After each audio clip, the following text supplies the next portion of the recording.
Bonsoir à toutes et à tous, j'espère que vous allez bien. Ce soir, je voulais vous raconter un témoignage paranormal que j'ai observé sur Reddit. Un témoignage qui me touche d'autant plus puisque j'ai eu la chance de passer quelques nuits dans cet hôtel à Las Vegas, le Luxor. Avant d'entrer dans le vif du sujet, je voulais faire quelque chose qui n'a manqué à personne, mais moi qui me tient à cœur, c'est remercier quelques personnes, comme en chaque début d'épisode, comme dans le passé, Kaimé sur Instagram, Émile par mail qui m'a partagé son histoire que j'ai hâte de vous retranscrire, mais également toutes les personnes qui laissent une note sur Apple Podcast ou bien sur Spotify. Je pense notamment à Sunraku du 95 qui parle du meilleur podcast de Creepypasta avec une voix super grave et de Dans le Noir super fan. Faut croire que je découvre le nom en même temps que vous. Je paye des avis visiblement avec le podcast incroyable que je conseille vivement. Je les écoute tous et ils sont tous aussi terrifiants et super. Et ils lui donnent visiblement des inspirations pour faire frissonner ses amis. Donc je te remercie. Et vous aussi, n'hésitez pas, si vous avez une seconde, c'est énorme pour moi, de me laisser un petit 5 étoiles sur Deezer, Apple Podcast, Castbox. Avec un commentaire, c'est encore mieux. Et je vous demande pas la lune. En tout cas, ça compte énormément dans mon objectif d'en vivre un jour. Et également, si vous voulez découvrir mon univers, si vous ne l'avez pas encore fait, d'aller me suivre sur Instagram ou sur TikTok où je partage des vidéos qui font vraiment flipper. Avant tout, quelques éléments de contexte pour les personnes qui n'auraient pas encore visité cet incroyable hôtel. L'hôtel Luxor est un complexe hôtelier et casino emblématique situé sur le Strip de Las Vegas, la célèbre rue avec tous les hôtels aussi extravagants les uns que les autres. Ouvert en 1993, il est immédiatement reconnaissable grâce à son architecture unique en forme de pyramide noire en verre gardée par un immense sphinx. Son intérieur présente un atrium parmi les plus grands du monde. Nommé d'après la ville de Luxor en Égypte, il est connu pour son faisceau lumineux puissant, le Skybeam, qui s'élève depuis son sommet et est considéré comme le plus intense au monde. Bien qu'il ait attiré l'attention pour ses attractions égyptiennes et sa taille impressionnante, le Luxor est également célèbre pour sa réputation de lieu fortement hanté, en raison d'accidents, de suicides et de décès survenus depuis sa construction. Je vous partage donc le témoignage d'un utilisateur. Je travaille dans la vente et Las Vegas fait partie de mon territoire, bien que je n'y vive pas. J'y passe beaucoup de temps pour le travail et je dois maintenir ma note d'hôtel sous un certain montant pour être remboursé par mon entreprise. Le Luxor est plutôt bon marché, a un bon service de voiturier et est proche de mon événement professionnel. De plus, je n'y avais jamais séjourné avant et il a probablement un certain charme kitsch. Je me suis dit, qu'est-ce que j'ai à perdre? En entrant dans le hall, j'ai ressenti un mélange de malaise et de curiosité.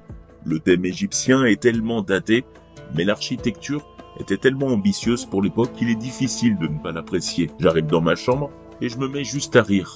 C'est le pire hôtel où j'ai jamais séjourné, et de loin. Il a été construit en 93, mais pour une raison quelconque, il semble beaucoup plus vieux que ça. Je prends toujours une chambre avec 2 lits queen partout où je vais, car les hôtels lésinent souvent sur les couvertures. Je prends donc les couvertures du lit d'appoint pour les mettre sur le mien et être bien au chaud. Je n'ai déplacé aucun oreiller, déjà parce que j'en avais assez, et je n'aurais pas pu dormir correctement avec 6 énormes oreillers. Bref, je me lève tôt, je m'entraîne un peu dans ma chambre, je prends ma douche. Le personnel de ménage frappe à ma porte pendant que je me prépare. J'ai dû crier très fort pour qu'elle entende que la chambre était toujours occupée. Vu que c'était un peu gênant, j'ai accroché un panneau ne pas déranger à ma poignée de porte, qui est resté là pendant tout mon séjour.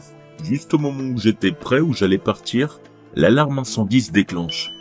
C'est la première fois que ça arrive dans un hôtel où j'ai séjourné. Pendant l'évacuation, la sécurité m'a dit que notre ascenseur était coupé, mais que celui du côté opposé fonctionnait toujours, ce qui signifiait que l'alarme s'était déclenchée quelque part de mon côté du complexe. J'ai dû prendre l'escalier de secours depuis le 12e étage. J'ai cherché sur Google Luxor Fire Alarm et apparemment ça arrive plusieurs fois par mois. Je me suis demandé si c'était le cas dans tous les hôtels de Vegas, mais j'ai mis ça sur le compte du prix bas qui attire beaucoup de clients indésirables. Je reviens dans ma chambre quelques heures plus tard pour méditer et me vider la tête avant mon événement professionnel. Je me dirige droit vers la fenêtre pour admirer la vue, puis je regarde mon lit. Pour une raison que j'ignore, les oreillers du lit d'appoint étaient empilés parallèlement les uns sur les autres. 3 de haut sur mon lit. Rien n'avait été volé, et je ne suis pas sûr que quoi que ce soit d'autre ait été déplacé. Je n'aurais pas pu me souvenir de l'emplacement précédent d'autres objets, Mais je savais, de source sûre, que ce n'était pas moi qui avais fait ça. Ça m'a donné des frissons au début. Puis j'ai pensé que la sécurité cherchait probablement la cause de l'alarme incendie et qu'elle avait regardé dans ma chambre, même si j'avais mis un panneau ne pas déranger. Et d'un côté, je me suis dit, pourquoi quelque chose qui déclenche une alarme incendie serait-il sous les oreillers du lit d'appoint? Et pourquoi les empilerait-il si soigneusement sur mon lit? Mais j'étais là pour un événement important. J'essayais de me détendre, j'avais mieux à faire. J'ai baissé les rideaux, je me suis allongé et j'ai pris de profondes respirations. 20 minutes plus tard, mon manager m'appelle, me disant qu'il a besoin que je le remplace pour une réunion. Pressé, j'enfile mes affaires et je pars sans toucher à rien d'autre dans ma chambre et laissant les rideaux fermés. Je ne reviens qu'après mon événement, vers 23h. J'ouvre la porte et mon cerveau s'affole. Quelque chose cloche. Les rideaux étaient grands ouverts. Je savais que je ne les avais pas laissés ainsi. Et encore une fois, rien n'avait été volé. Ça m'a paniqué, mais j'ai essayé de justifier ça mentalement. Je me suis dit que j'avais monté l'air climatisé ce matin et que les fenêtres, qui sont en diagonale, peut-être qu'elles étaient montées toutes seules. Ou peut-être que mon TDAH avait fait le travail et que je les avais ouvertes sans réfléchir, que j'ai dû oublier. Bref, je n'ai pas pris de douche cette nuit-là, de peur que si quelque chose s'amusait avec moi, il puisse profiter du fait que je sois nu, mouillé et vulnérable pour intensifier la situation. J'ai prié fort, pendant que des bruits sourds et des tapotements constants se produisaient toute la nuit. J'ai mis les bruits sur le compte de voisins bruyants et indisciplinés, mais je n'ai vu personne entrer ou sortir des chambres autour de moi. Au matin, j'ai regardé les rideaux, toujours fermés. Ce n'était donc pas un courant d'air qui les avait ouverts la veille. J'ai appelé mon équipe et j'ai dit que j'étais excité de partir, car des trucs bizarres n'arrêtaient pas d'arriver. Ils m'ont demandé ce que je voulais dire et je leur ai tout raconté. Un de mes collègues, qui était un habitant de Vegas, m'a dit que le Luxor était notoirement hanté et maudit, et que c'était une chose bien connue que les gens disaient à propos de cet hôtel. En partant, j'ai croisé un agent de sécurité près de l'ascenseur, et je lui ai demandé si la sécurité entrait dans les chambres, même avec le panneau ne pas déranger, si par exemple l'alarme incendie se déclenchait pour en trouver l'origine. Il m'a dit que oui, que c'était possible sur le papier, mais qu'il se souvenait pas d'une fois où il l'avait fait. Je lui ai parlé des oreillers, puis des rideaux ouverts. Il ne disait rien. Alors, je lui ai carrément demandé si l'endroit était hanté. Il m'a répondu que non, qu'il n'avait jamais entendu ça, et que personne ne lui avait jamais signalé quoi que ce soit. J'ai pensé, bizarre. Peut-être que mon collègue connaît juste quelques personnes qui racontent des bêtises. Peut-être que tout ça n'était que dans ma tête. J'ai demandé à la réception si la sécurité entrait dans les chambres. Elle m'a dit que non, jamais. J'ai ensuite demandé si des clients signalaient des objets se déplaçant dans leur chambre en leur absence. Elle a encore dit non, jamais. Elle ne lâchait rien. J'ai alors dit, d'accord, soyez honnête avec moi. Cet endroit est-il hanté? D'autres clients ont-ils déjà signalé des choses inexplicables dans leur chambre? Elle a répondu, non, jamais. Je n'ai jamais entendu ça de la part de clients. C'est terrible que quelqu'un ait déplacé vos affaires. Vous devriez faire un rapport. J'ai souri et j'ai dit que ça allait car rien n'avait été volé. J'ai ensuite cherché sur Google, l'hôtel Luxor est-il hanté? Si ça n'avait rien donné, j'aurais laissé tomber.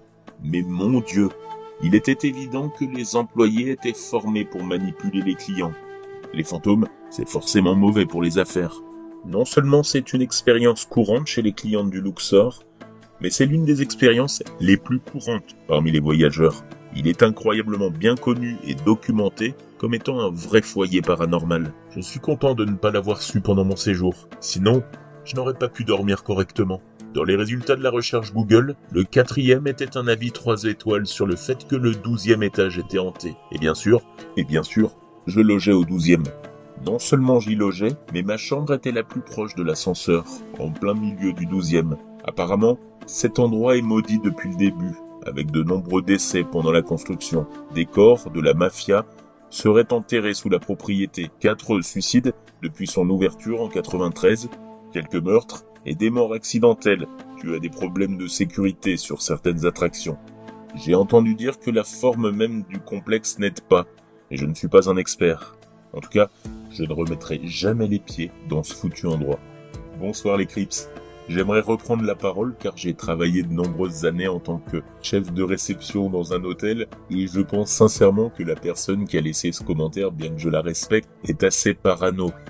Pour plusieurs raisons. Déjà, il y a clairement des mensonges côté sécurité et du côté de la réception.